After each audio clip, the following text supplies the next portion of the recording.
transformer 1 $ en 1000 $ avec des indicateurs sympas. Mais est-il vraiment possible de gagner 1000 $ à partir d'1 $? Est-il vraiment nécessaire d'utiliser des indicateurs? Coucou, moi c'est Christina et aujourd'hui on va répondre à ces questions. Comme d'habitude, nous allons commencer par nos réglages. Nous allons sélectionner nos devises.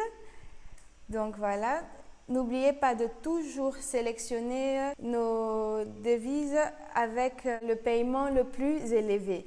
Donc le pourcentage de paiement le plus élevé. C'est très important et il faut toujours faire attention à ce pourcentage-là de paiement car il change constamment. Sélectionnez plusieurs différentes devises, c'est important. Quand vous avez plusieurs devises, différents types d'actifs, et de ce fait, vous avez plus de chances de gagner de l'argent. Nous sélectionnons notre graphique. Moi, j'aime travailler avec les bougies car elles sont les plus faciles à lire. Et pour le temps de nos bougies, nous choisissons 30 secondes. Nous allons sélectionner maintenant nos indicateurs. Aujourd'hui, nous allons travailler avec le MACD et le RSI. Nous allons modifier nos indicateurs. N'oubliez pas de toujours modifier vos indicateurs, c'est très important. Car quand vous les modifiez, ils deviennent beaucoup plus compréhensibles. On sauvegarde. Ça arrive souvent que les gens oublient de sauvegarder. Donc voilà, on modifie pour que ça soit beaucoup plus lisible et qu'on puisse mieux comprendre. Allez. Voilà, on sauvegarde. Nous sélectionnons notre durée de temps. J'ai choisi 1 minute.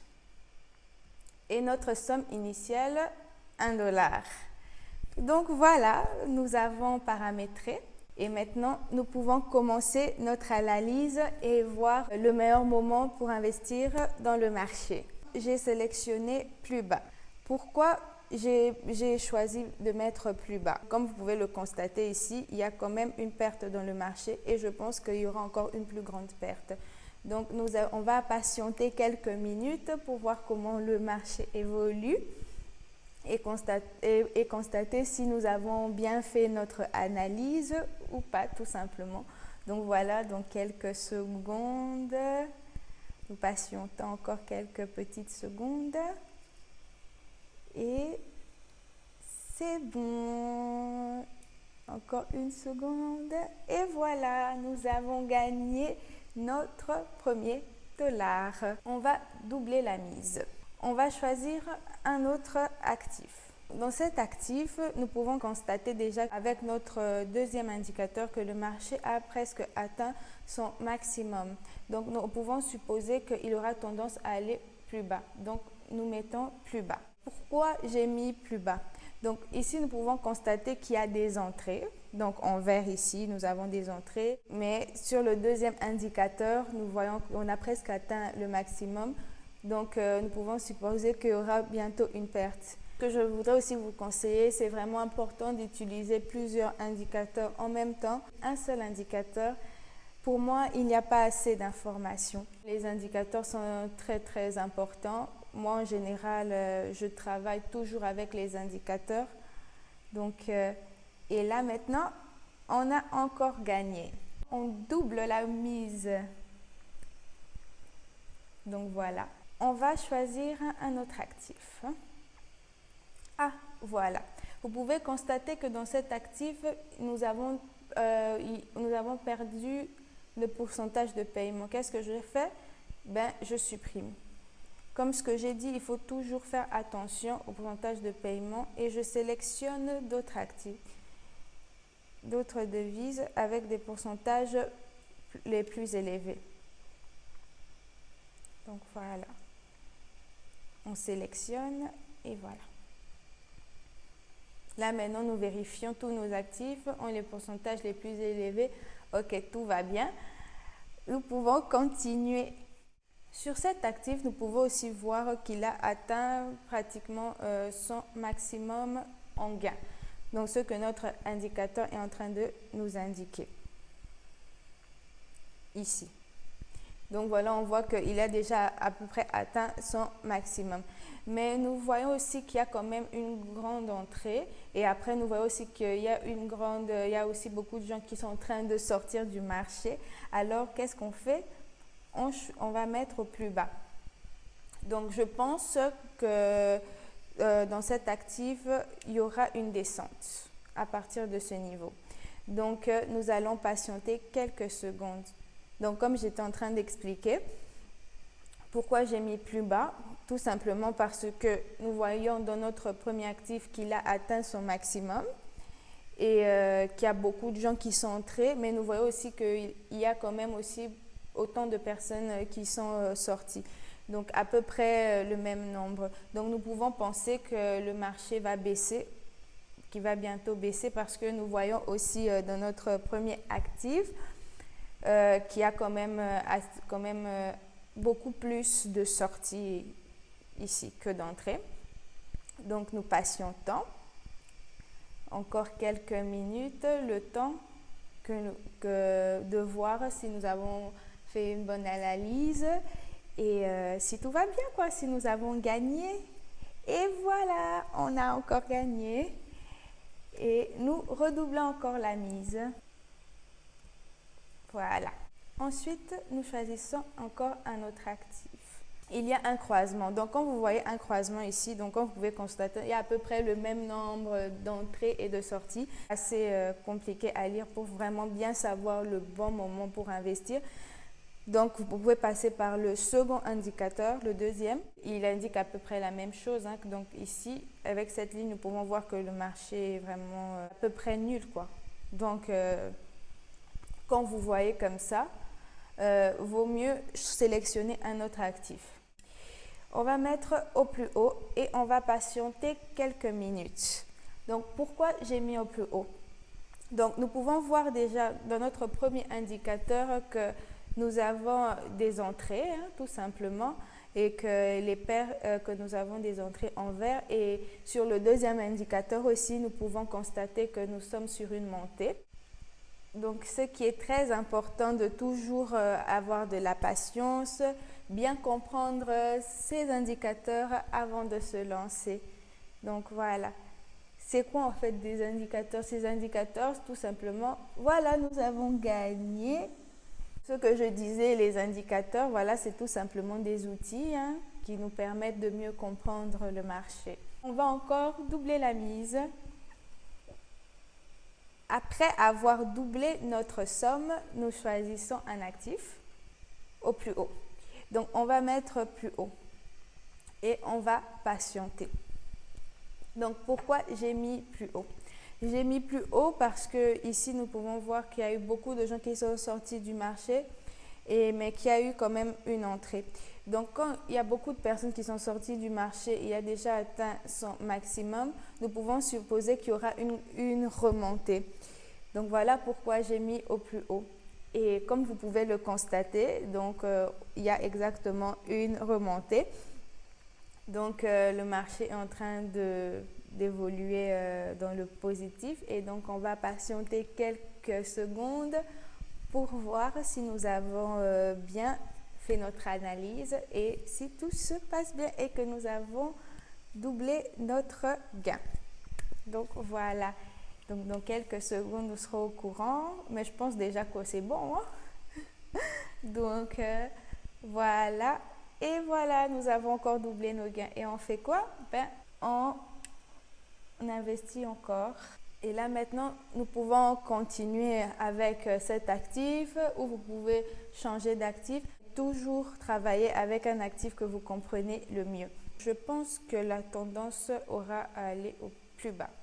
Les entrées sont à peu près au même nombre que les sorties. Donc quand c'est comme ça, c'est un peu compliqué de vraiment savoir le bon moment où investir. Notre deuxième indicateur peut à peu près nous aider aussi à mieux comprendre. Donc dans notre deuxième indicateur, nous pouvons voir que nous avons déjà atteint le maximum pour les entrées. Donc on peut supposer déjà que la tendance aura à aller plus vers le bas. Donc voilà pourquoi j'ai mis vers le bas.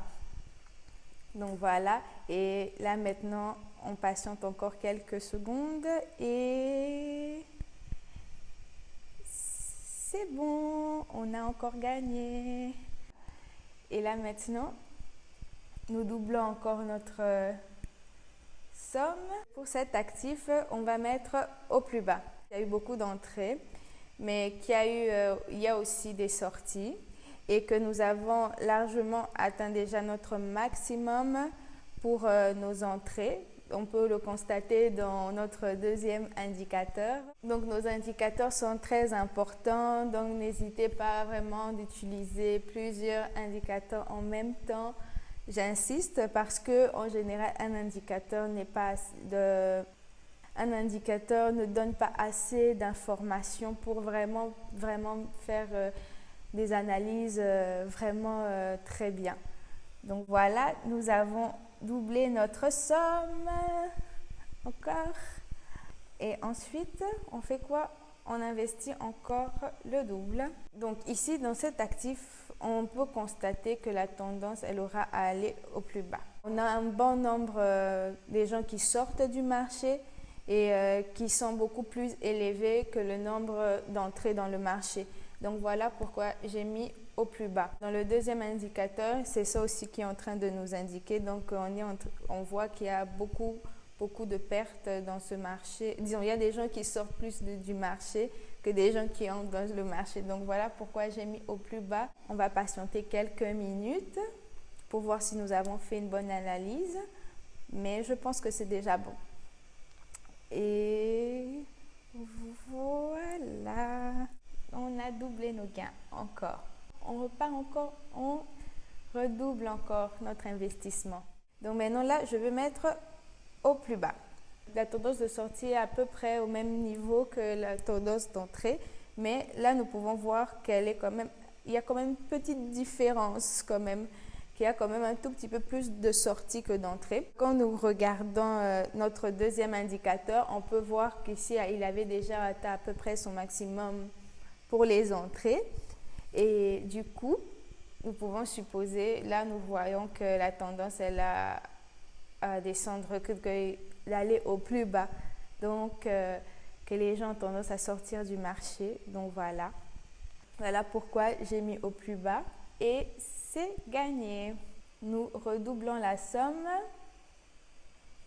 Ici on va mettre que la tendance elle aura à aller plus bas. Nous avons déjà atteint notre maximum, donc on peut supposer qu'elle va un tout petit peu augmenter comme nous avons vu ici, mais qu'on va quand même rester dans le rouge. J'ai mis au plus bas exactement parce que comme vous pouvez le voir, il y a eu beaucoup de personnes qui sont sorties du marché et on peut constater dans le premier indicateur. Donc voilà. Et nous avons gagné. Ouh, on est déjà à une bonne somme maintenant. On va encore doubler la somme. On va mettre au plus haut. Donc voilà. On sait que la tendance, elle aura augmenté. Donc pourquoi j'ai mis au plus haut? Parce que ici, nous pouvons constater qu'on a déjà, disons, le nombre de personnes qui sont sorties du marché a déjà atteint à peu près leur maximum. Donc nous patientons quelques instants pour voir si nous avons bien fait notre analyse.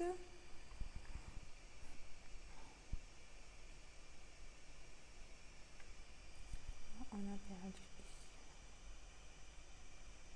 Et nous patientons quelques secondes et c'est bon. Nous sommes arrivés à plus de 1000 $, même carrément. Donc voilà, nous avons largement dépassé notre objectif. Je suis très contente. J'espère que la vidéo vous a aidé, que vous avez pu bien comprendre comment utiliser ces indicateurs-là, MACD et RICS. Merci de m'avoir suivi. N'hésitez pas à vous abonner, à mettre la petite cloche. Dites-moi si la vidéo vous a été utile, si vous avez bien compris. Et n'oubliez pas de mettre un petit like. Merci. À la prochaine vidéo et plein de bonnes choses. Bye bye.